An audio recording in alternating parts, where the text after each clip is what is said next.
ስኩዊድ ጌም በጣም ነው የመቸኝ፣ ግን አሊስ ኢን ቦርደርላንድ ላይ ጭራሽ ነው የማይደርስበት። አሊስ ኢን ቦርደርላንድ ሲዝን 3 እንግዲህ አብዛኞቻችሁ አይታችሁ ጨርሳችሁታል ብዬ ተስፋ አደርጋለሁ። ለዛም ዛሬ ፉል ስፖይለር ያለው ሪቪው ነው የምሰጣችሁ። እስካሁን ያላያችሁት ካላችሁ ግን በመጀመሪያ እንዴት አስቻላችሁ?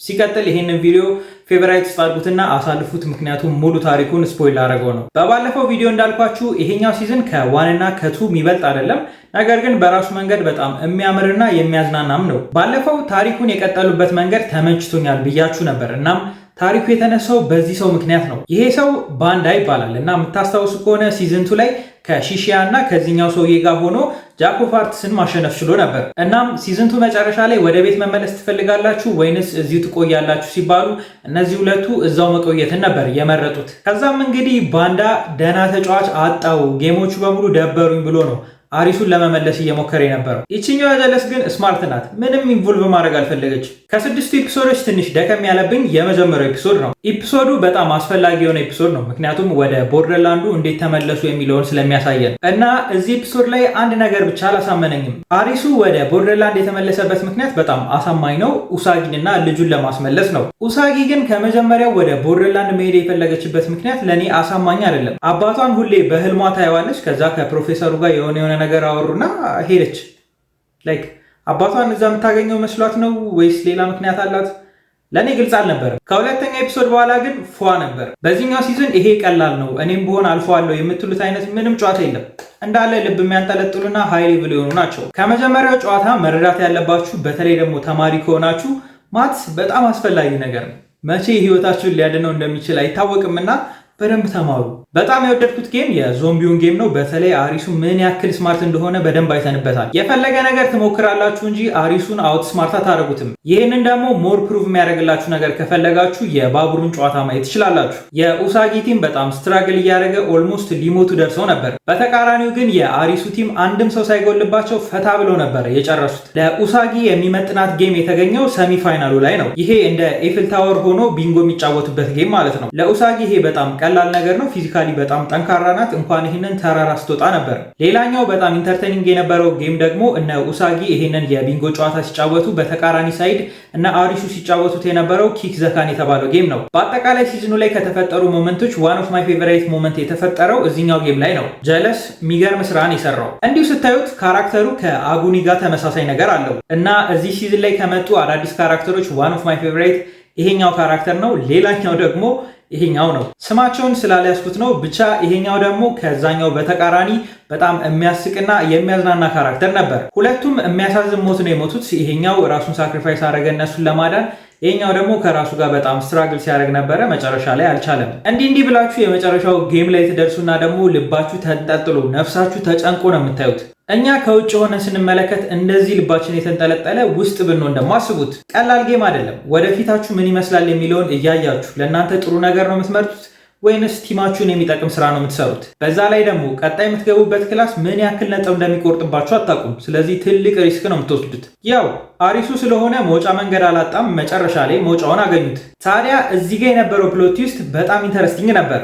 የወጣው ሳይሆን ውስጥ የቀረው ነው አሸናፊ ሆነው። አሪሱ እነሱን ለማትረፍ ነበር ውስጥ የቀረው፣ ነገር ግን በተቃራኒው እሱ ነበር አሸናፊ መሆን የቻለው። ብቻ በአጠቃላይ ሁሉም ጌሞች በጣም ኢንተረስቲንግ እና አይን የማያስነቅሉ ነበሩ። ከጌሞቹ እንውጣና እስቲ ስለ ሲዝኑ መጨረሻ እናውራ። የሲዝኑ መጨረሻ ላይ አንድ በጣም ኢንተረስቲንግ የሆነ ካራክተር ተዋውቀናል። ዘወችማን ሲያወራ ከሰማችሁት እሱ ተመልካች ነው፣ ምንም ነገር አይሳተፍም። ጌሙን የሚሰሩት ሌሎች ናቸው። ስለዚህ ገና ሃይ ፓወሮቹን አልተዋወቅንም። ሌላ ደግሞ ጌሞቹ ለምን በካርታ ካርድ እንደተወሰኑም ነግሮናል። መጨረሻ ላይ አሪሱን ጌም አጫውቶት ነበረ። 2 ካርድ ሰጥቶት ከሁለቱ አንዱ ጆከር ከሆነ ወደፊትህን መወስነው እኔ ነኝ ይለዋል። በዚህም ሰዓት ነበር አሪሱ ሁለቱም ጆከር ነው እያጭበረበርከኝ ነው ያለው። ታዲያ ወችማኑም ሲያስረዳው ካርታዎች 2 ጆከርን ይይዛሉ። ካርዶች የሚያሳዩት ምድር ላይ ያለውን ጊዜ ነው። የሁሉም ካርዶች ድምር 364 ነው። አንድ ጆከር ሲጨምርበት 365 ይሆናል። ታዲያ በየ4 ዓመቱ የሚጨመረውን አንድ ቀን ደግሞ ለማስመልከት ሌላ አንድ ጆከር ይጨመራል። ለዛ ነው እንጂ እኔ አላጭበረበርኩም ብሎታል። እና ባጭሩ ካርዶቹ ምድር ላይ ያለውን 1 ዓመት ነው የሚወክሉት። ከዛ በኋላ ደግሞ ቦርደርላንዱ በብዙ ሰዎች ሊሞላ እንደሆነ ነግሮታል። እናም መጨረሻ ላይ እንዳያችሁት የመሬት መንቀጥቀጥ አደጋ በየሀገራቱ እየተከሰተ ነው። በዚህን ጊዜ ነው እንግዲህ ታሪኩ ከጃፓን ቶኪዮ ወደ አሜሪካ ሄደው። ያ ማለት እንግዲህ አሊስ ኢን ቦርደርላንድ የአሜሪካን ቨርዥን ደግሞ ልናይ ነው ማለት ነው።